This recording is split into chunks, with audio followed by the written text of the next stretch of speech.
Spielberg's Empire of the Sun is one of the more underrated films of his career. It's not a crowd-pleasing or adventurous movie like E.T. or Raiders of the Lost Ark, but it might honestly be one of his most emotionally mature films up to that point. And at the center of it all is an unbelievable breakout performance from Christian Bale in his first major role. The fact that he was only around 12 years old during filming is kind of crazy, because he completely carries the movie. Spielberg has this gift for directing child actors really well, and this might honestly be the best example of it.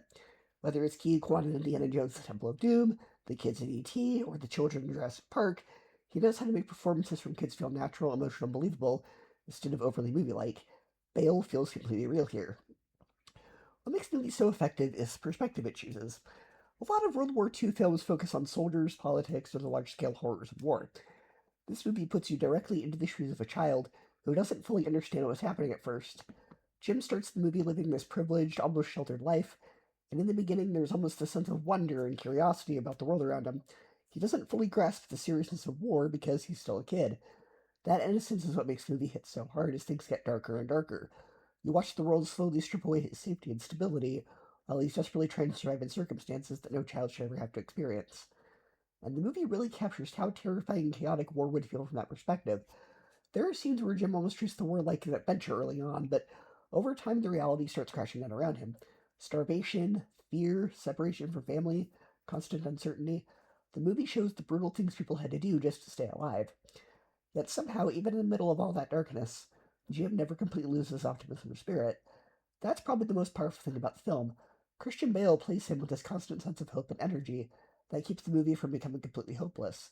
There's still this spark in him, even when the world around him is falling apart. Spielberg also directs the film with a lot more restraint than people might expect. This isn't a loud, action-heavy war movie. It's emotional and human first. There are big moments visually, of course. Spielberg still does his thing, but so much of the movie's power comes from the quieter scenes and the emotional reactions. The cinematography is gorgeous, too.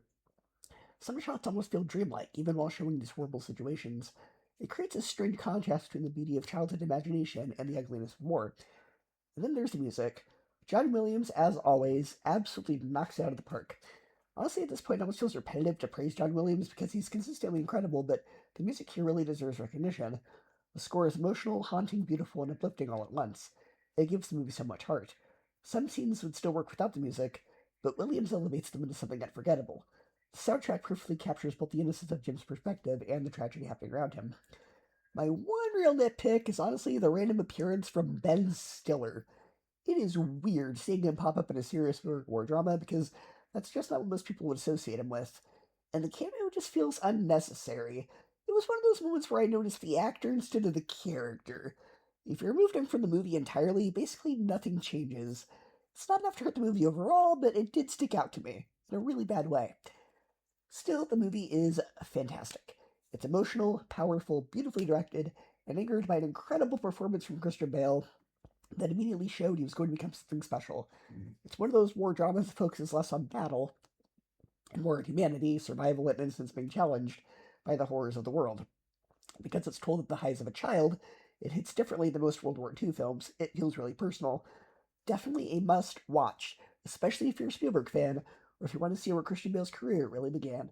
For me, it gets an A-, a 9 out of 10, and 4 out of 5 stars.